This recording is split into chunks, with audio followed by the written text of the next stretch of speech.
こまりレジンです。本日はこまりルームの100均コーナーからお届けをしております。2024年にですね、一番再生された動画が100均縛り動画だったのですが、もっと使いやすいアイテムが増えたということでね、このあたりなんかそうなんですが、2025年バージョンの100均縛り動画を出してみようと思います。シェイカーのオイルなしバージョンとオイルありバージョンを作りますのでね、この後材料なども詳しく説明していきますね。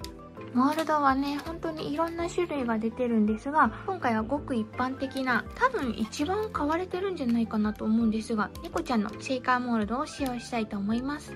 封入もこの1年でかなりバリエが増えたので、去年より可愛いものが作れるのではないかなと思いますね。はい。ということで、材料を机の上に持ってきましたので、ここからは必ず必要なものと、あったら便利なものの2種類を紹介していきたいと思います。まず、必ず必要なもの。レジン、ライト、モールド。この3つかな。そして、私の動画ではいつもシリコンブラシなどを使っているのですが、レジンを伸ばすとき、爪楊枝でもいけます。私は最初3年間爪楊枝のみでレジンしてました。手袋とマスク。こちらレジンするとき絶対必要です。理由はこちらの動画をご覧ください。ニトリル手袋でアレルギーが出てしまう方が稀に見えますので、その場合はビニール手袋でいいと思います。レジン液はいろいろな種類が出ているのですが、キャンドゥセリアにあるこのタイプと、ダイソーにある魔法のレジン、クリアハード。この2つをおすすめしています。透明な作品だとつまらないので、カラーレジンも用意しときたいところ。シェイカーなので中に入れる封入がいるのですが、今回はこの4つを用意しております。シェイカーの蓋になるシート専用のものなども出ているのですが、セリアにあるネイルパレットクリア、こちらをダントツでおすすめします。他のやつより柔らかいので、貼り付ける時に隙間ができにくくて綺麗に仕上がります。プッシュピンとヒートン。こちらはキーホルダーとの接続に必要なのですが、セリアで販売されているジョイントパーツモールド。これでも接続部は作れますので、また解説しますね。ただ2025年1月現在、こちら人気すぎてなかなか見つからない状態のようです。キーホルダーにする用の金具、それを接続する丸カン、接続するときに必要なペンチ2本。これらがオイルなしシェイカーを作るときに最低限必要な道具ですね。オイルありの場合、さらに必要になってくるのが、レジン用のドロッパーボトル。中のオイルは、私はこちらのベビーオイルを使用しています。万が一漏れたとしても人体に影響がないのがいいとこかなと思って使ってます。ここからは、あったら便利なものですね。カッターマット。レジンしてるとどうしても下に色々こぼしてしまうんでね、なんか引いといた方がいいですね。黒色だと気泡が見えやすいのでね、黒色なかなかおすすめです。ただこの動画では皆さんから見えやすいようにグレーのマットの上で作っていきますね。カイルテープ。こんな感じでペットボトルのキャップにくっつけて使うとレジン作品を固定するのに便利です。調色パレット。カラーレジンを作るときに2色を混ぜたいっていう時だとか、パウダーを混ぜたいという時に必要になってきます。レジンコーティング剤。こちらは作品の側面を塗るときに使用します。普通のレジンでも塗れるんですが、側面すごい固まりにくくて塗るのも難しいので、こっち使っちゃった方が綺麗にできると思います。シリコンブラシ、調色棒。この2つがある方がレジンは使いやすいと思います。ピンセット。細かい封入をつかみたい時なんかに1つ持っとくと便利ですね。表面のデコにはこちらの2つを使用しています。作品を削った際の粉を取るのにジェルクリーナーを使用しています。穴開けパンチは私がショート動画でも紹介している。オイル穴を入れる時にこの上の溝ではなく蓋の表面から入れる裏技をする時にこちらのクラフトパンチが必要になります。そのやり方も後ほど紹介しますね。以上、アイテムを紹介しましたので、早速作っていきましょう。モールドはホコリがつきやすいので、使用する前にセロテープなんかでペタペタしておくのがおすすめです。まず、キーホルダー金具をつけたい場所にプッシュピンを刺します。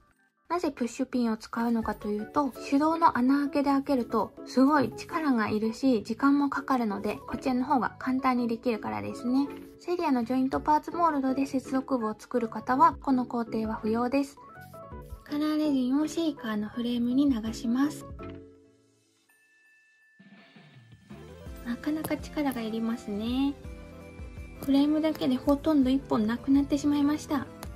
流し終わったら調色棒または爪楊枝で気泡を潰していきます。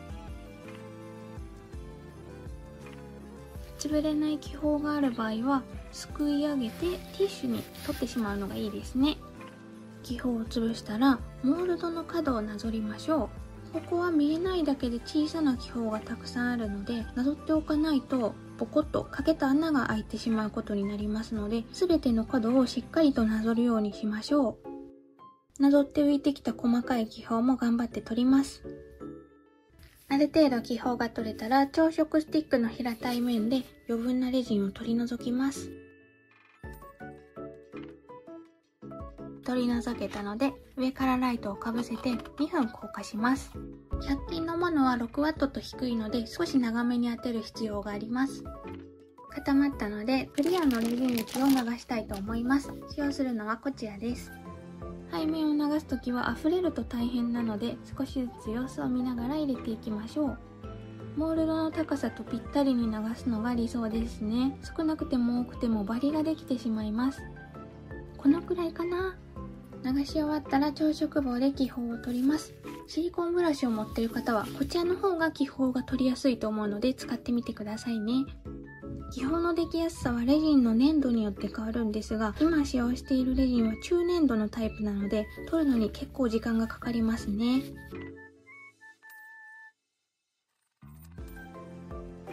3分頑張って大体の気泡を取ることができましたので、こちらも硬化します。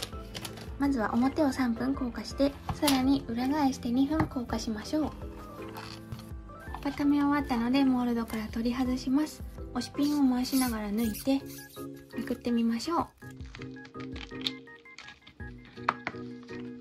ちょっと気泡が残ってますが、こんな感じにできました。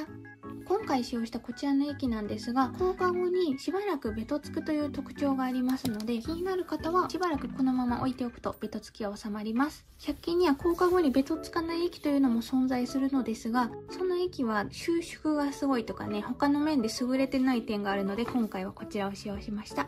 今回はオイルなしシェイカーなので、オイル入れ用のここの穴を塞ぎたいと思います。ペットボトルの蓋にカエルテープをつけたものに固定するとやりやすいです。フレームと同じ色をオイル穴の溝に流します。朝食棒で気泡を取り除きましょう。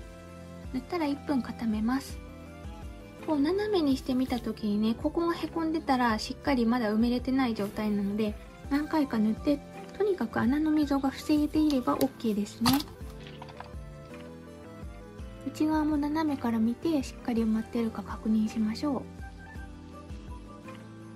固まったらフレームを整えるためにヤスリがけをします。粉が飛び散るので下にティッシュを引いておくのがおすすめです。削る場所はオイル穴を埋めてぷっくりしているところと、表面も結構デコボコしちゃったので一回平面に整えたいのと、はみ出しているバリとか、全体を整えるって感じですね。それではやっていきましょう。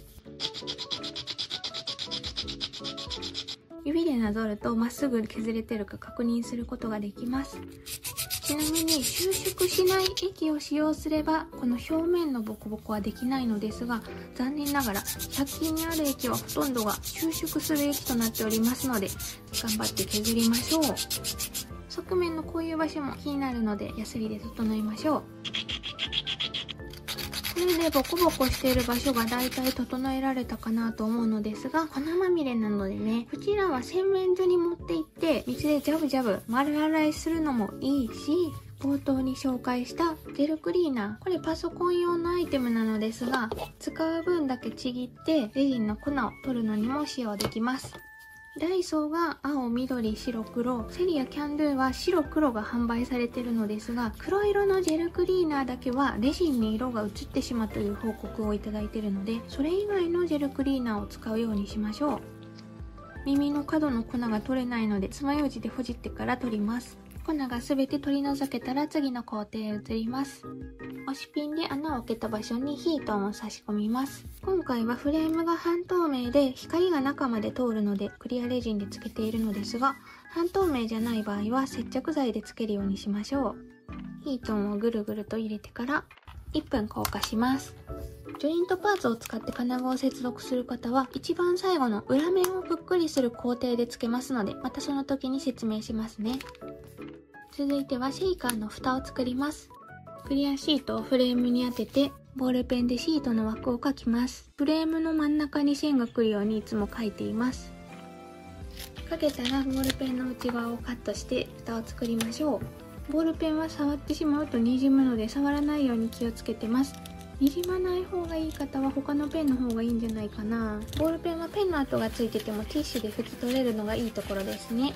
フレームに蓋を合わせてみてはみ出しなどがなければ OK です。続いては封入を考えましょう。今回はピンク、紫、ホワイト系でまとめてみようと思います。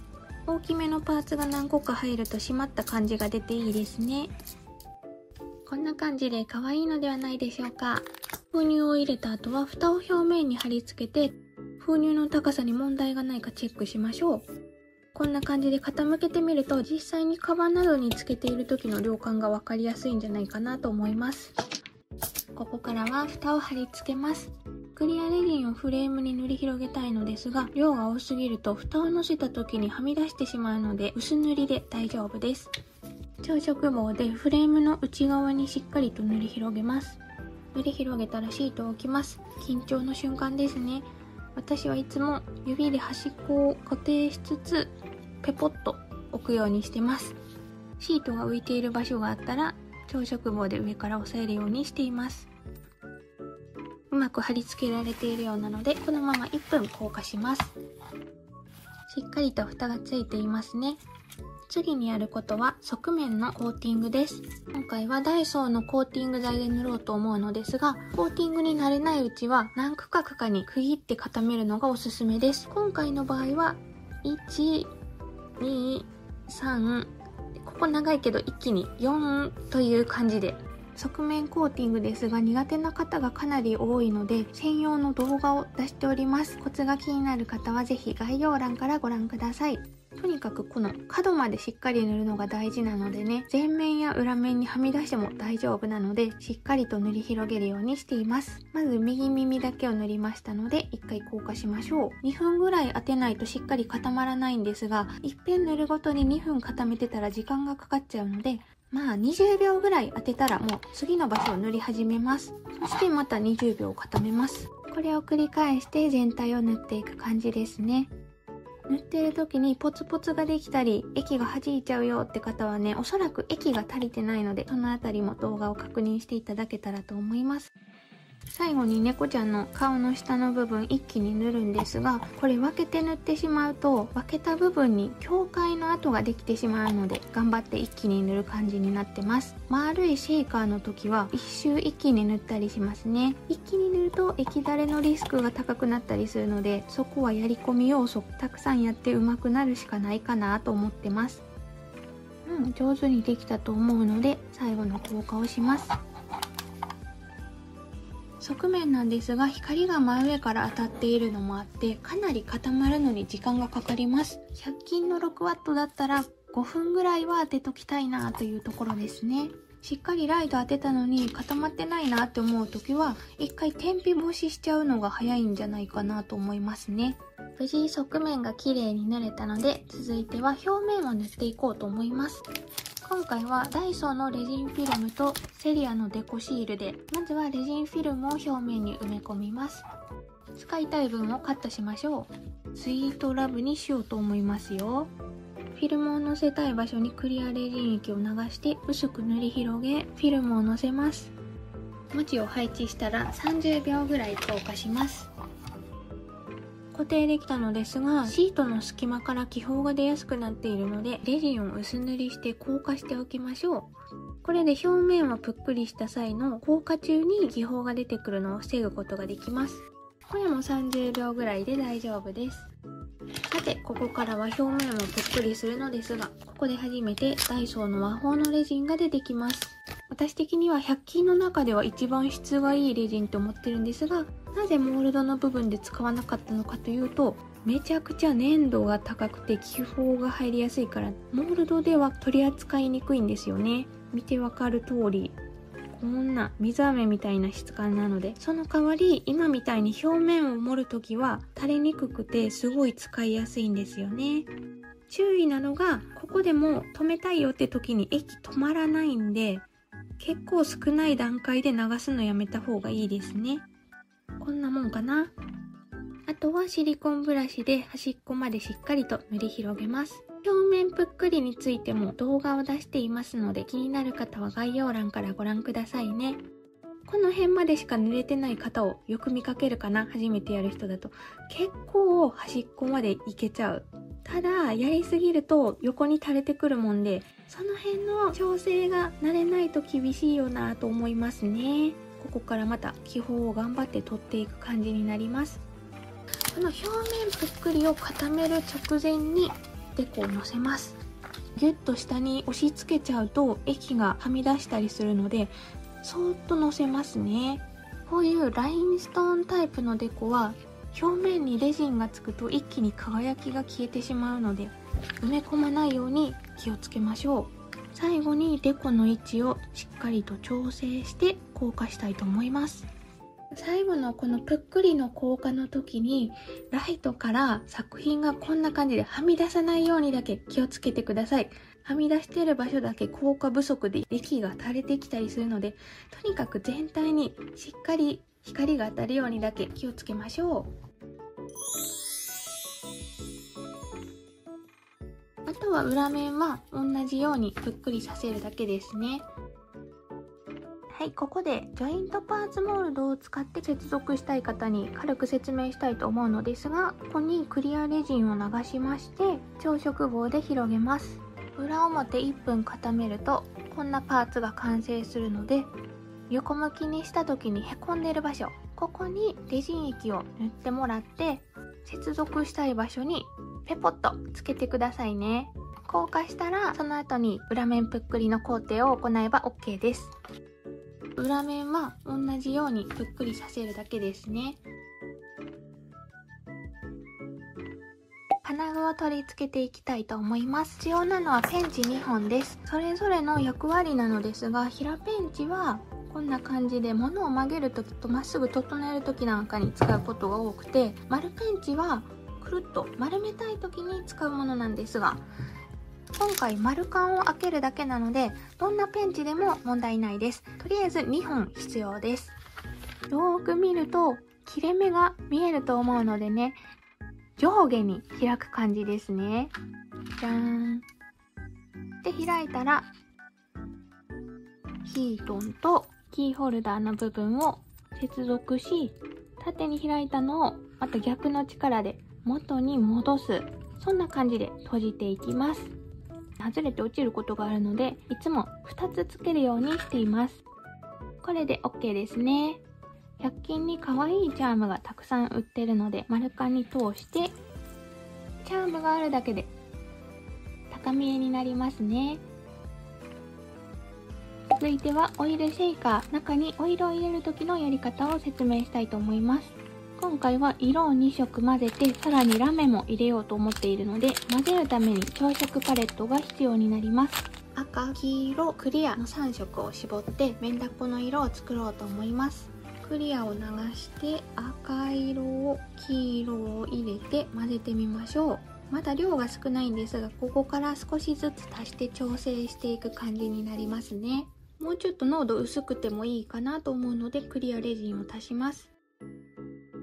セリアのシェイカーモールドですが、こちらの調色パレットの7割ぐらいの量がちょうど1個分じゃないかなといつも思ってます。ホワイトのラメを入れすぎかな。こんぐらいでいいや。なんだか美味しそうな色になりましたね。これをモールドに全て流しまして、ギリギリ足りました。可愛いメンダコカラーになりましたね。で、本来やったらここからオイルを入れるのですが、塞ぐのがすごい難しいので、今回は初心者の方でも簡単にできる方法でオイルを入れたいと思います。同じ色をオイル穴の部分に塗って、ついでにここにボコ穴開いてるので塗っときましょう。ヤスリで平面に整えます。そしてヒートンを取り付けてシェイカーの蓋を作るのですが、シェイカーの端っこの辺に1箇所ちょんと小さい点を描いておいてください。穴の跡が若干見えるようになるので、封入物が溜まる場所がいいんじゃないかなと思います。シートをカットしたら、セリアに置いてあるチアナクラフトパンチ、こちらで穴を開けます。開きましたね。封入を入れる前にオイルを底に広げておくのがおすすめです。そこに貼り付いて一生動かなくなるラメとかいるんですが、それを防ぐことができます。封入を入れたら先ほどと同じ方法で倒します。ここからがちょっと違っていて、オイルが漏れたら嫌なので、フレームの部分だけにレジンを一度塗りたいと思います。しっかりと端まで塗り広げておきましょう。これで横から漏れるリスクは回避できてるんじゃないかなと思います。続いてドロッパーボトルの中にベビーオイルを入れます。そして先ほど穴を開けた場所が上に来るように持って横からドロッパーボトルの先を入れます。ぎゅーっと押して液を中に入れていきましょう。オイルは夏に膨張してしまうのでパンパンにしない方がいいです。でオイルを抜いたらフィルムの穴の周りはしっかり拭いておくようにしましょう。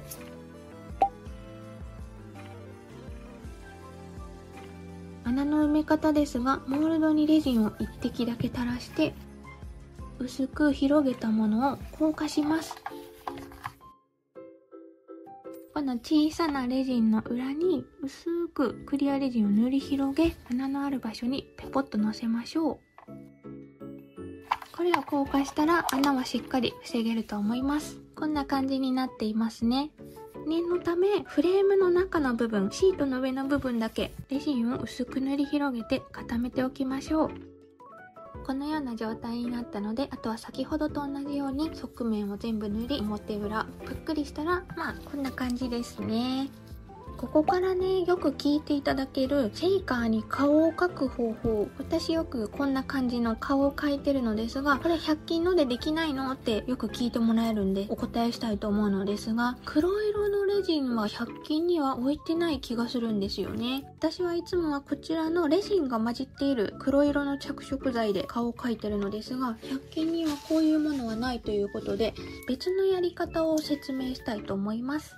用意するのは油性ペンとレジン液。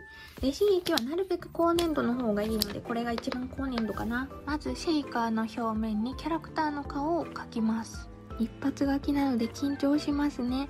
お目目が描けたら高粘度レジンで黒色の上だけにレジン液をのせて、ですぐ固めます。とにかくこの黒色の上だけをぷっくりさせます。片方の目だけすごいぷっくり見えるのがわかりますか？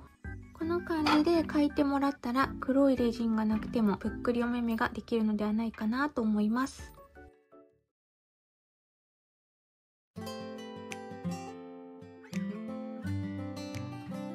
ということで無事完成しました。